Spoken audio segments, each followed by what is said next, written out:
অন্য এটা নতুন ভিডিঅ'লৈ তোমালোকক পুনৰবাৰ স্বাগতম জনাইছোঁ।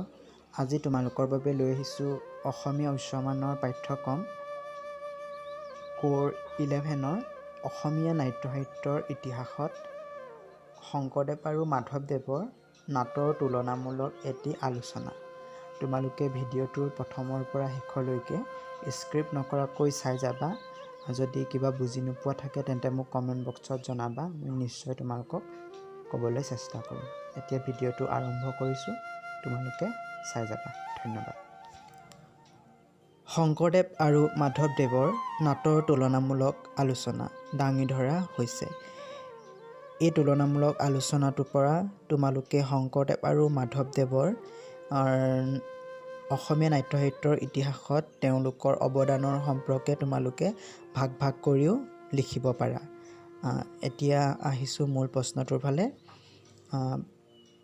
শংকৰদেৱৰ নাটৰ আৰ্হি লৈয়ে মাধৱদেৱে নাট ৰচনা কৰিছিল যদিও বিষয়বস্তু, চৰিত্ৰ চিত্ৰণ আৰু নাট্যশৈলীৰ ফালৰ পৰা তেওঁৰ নাটৰ কিছু পাৰ্থক্য দেখা যায়।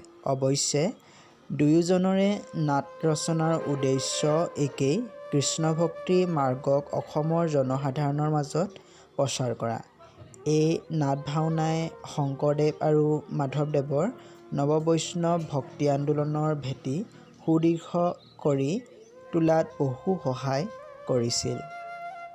তলত দুয়োজনাৰ নাটৰ এটি তুলনামূলক আলোচনা আগবঢ়োৱা হৈছে।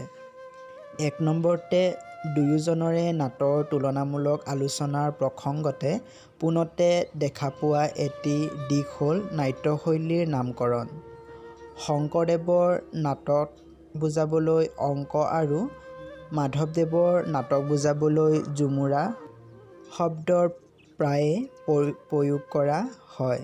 শংকৰদেৱে নিজৰ লেখা যাত্ৰা, নাট, নাটক আদি শব্দহে ব্যৱহাৰ কৰিছিল, অংক শব্দটো ব্যৱহাৰ কৰা নাছিল। অৰ্থাৎ এই শব্দৰ প্ৰয়োগ পৰৱৰ্তী ভকত বৈষ্ণৱসকলে আৰু চৰিত পুথিতহে উল্লেখ আছে। তেনেদৰে মাধৱদেৱৰ নাটসমূহকো নিজেই ঝুমুৰা বুলি কোৱা নাই। পৰৱৰ্তী কালত চৰিতকাৰ বা লিপিকাৰসকলেহে এই শব্দটো তেওঁৰ নাটৰ ক্ষেত্ৰত প্ৰয়োগ কৰিছে। দুয়োজনৰে নাটৰ বিষয়বস্তু, চৰিত্ৰাংকন আৰু নাটকীয় কলা কৌশলৰ ফালৰ পৰা শংকৰদেৱৰ নাটকক অংকীয়া শৈলী আৰু মাধৱদেৱৰ নাটক ঝুমুৰা শৈলী বুলি অভিহিত কৰিব পাৰি। ২ নম্বৰতে নাটকীয় কলা কৌশলৰ ফালৰ পৰা দুয়োটা শৈলীৰ মাজত কিছুমান পাৰ্থক্য পৰিলক্ষিত হয়। শংকৰদেৱৰ নাটত ৩ প্ৰকাৰৰ শ্লোক থাকে: নান্দী শ্লোক, কাহিনী বা চাল চলন বুজোৱা শ্লোক আৰু সামৰণি শ্লোক। শংকৰদেৱৰ ৬খন নাটত ১০৮টা শ্লোক পোৱা যায়। তাৰে পত্নীপ্ৰসাদ নাটৰ এটি শ্লোকহে কেৱল ভাগৱত পুৰাণৰ পৰা উদ্ধৃত কৰা, বাকীখিনি শ্লোক শংকৰদেৱৰ ৰচনা। মাধৱদেৱৰ ঝুমুৰাকেইখনিত নান্দী শ্লোক নাই। নাটৰ মাজত থকা শ্লোকৰ সংখ্যাও কম। এই শ্লোকখিনি কৃষ্ণ কৰ্ণামৃত অথবা ভাগৱত পুৰাণৰ পৰাই আহৰণ কৰিছে। ইয়াৰ পিছতে আহিলে দুয়োগৰাকী নাট্যকাৰৰ নাট্যশৈলীত গীতৰ সুপ্ৰয়োগ লক্ষ্য কৰা যায়। শংকৰদেৱৰ নাটত ভটিমা বিশেষ ভূমিকা গ্ৰহণ কৰিছে। নাটকীয় ভটিমা ৩ প্ৰকাৰৰ: আদিতে দিয়া মংগলাচৰণ ভটিমা, শেষত দিয়া মুক্তিমংগল আৰু ভাতৰ মুখত দিয়া ভটিমা। মাধৱদেৱে তেওঁৰ নাটকেইখনিত ভটিমাৰ ব্যৱহাৰ প্ৰায়ে কৰা নাই। ভোজন বেহাৰ ঝুমুৰাত থকা এটি ভটিমাৰ বাহিৰে তেওঁৰ সন্দেহমুক্ত ঝুমুৰাকেইখনিত ভটিমাৰ প্ৰয়োগ দেখা নেযায়।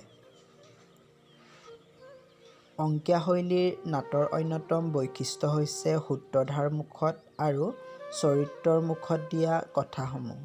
ইয়াৰ ভাষা বৰ্যাৱলী, অন্তৰ্ধ্বনিৰ মিল, অনুপ্ৰাসৰ, সঘন প্ৰয়োগ আৰু সুৰানুসাৰী শব্দ বিন্যাসে অংকীয়া নাটৰ গদ্যক স্বকীয়তা দান কৰিছে।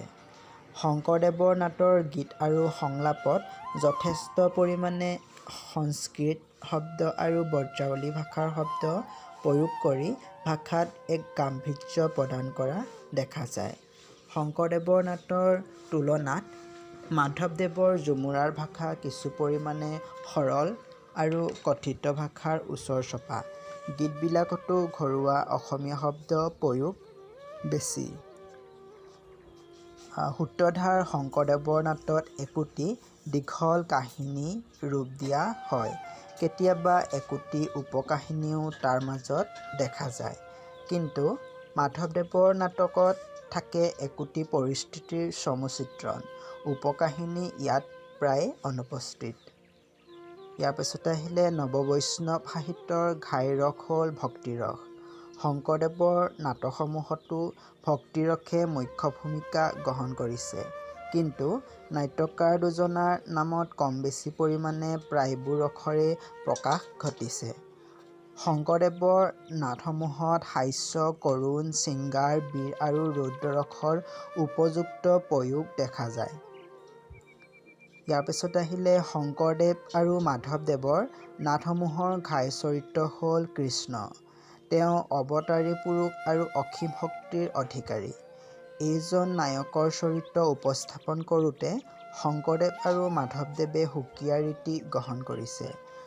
শংকৰদেৱৰ নাটৰ কৃষ্ণ যুৱপুৰুষ, ৰূপ শক্তি আৰু দয়াৰ সাগৰ। আনহাতে মাধৱদেৱৰ নাট বা ঝুমুৰাৰ কৃষ্ণ হ'ল শিশু কৃষ্ণ, লৱণোচুৰ, দুষ্ট কৃষ্ণ। ঝুমুৰাসমূহৰ ঘাই আকৰ্ষণ। শংকৰদেৱৰ নাটত ৰুক্মিণী, সত্যভামা, সীতা, শচী আদি মনোৰম নাৰী চৰিত্ৰ অংকন কৰিছে। তেওঁলোকৰ প্ৰিয় মিলনৰ বাসনা আৰু বেদনা আদি ভাৱসমূহ ৰূপায়ণ কৰিছে। আনহাতে মাধৱদেৱৰ ঝুমুৰাত কৃষ্ণৰ বিপৰীতে কোনো নায়িকাৰ ভূমিকা নাথাকে। শিশু কৃষ্ণৰ লগত থাকে মাতৃ যশোদাৰ চৰিত্ৰ। মুঠতে ক'ব পাৰি যে শংকৰদেৱ আৰু মাধৱদেৱৰ নাট্যৰীতি বহু ক্ষেত্ৰত বেলেগ আছিল যদিও মূল উদ্দেশ্য আছিল এক নাটকীয় বিনোদনৰ মাজেদি নৱবৈষ্ণৱ ভক্তি আন্দোলনৰ মূল বক্তব্য প্ৰচাৰ কৰা। ইয়াত দুয়োজনা নাট্যকাৰে স্বকীয় শৈলীৰে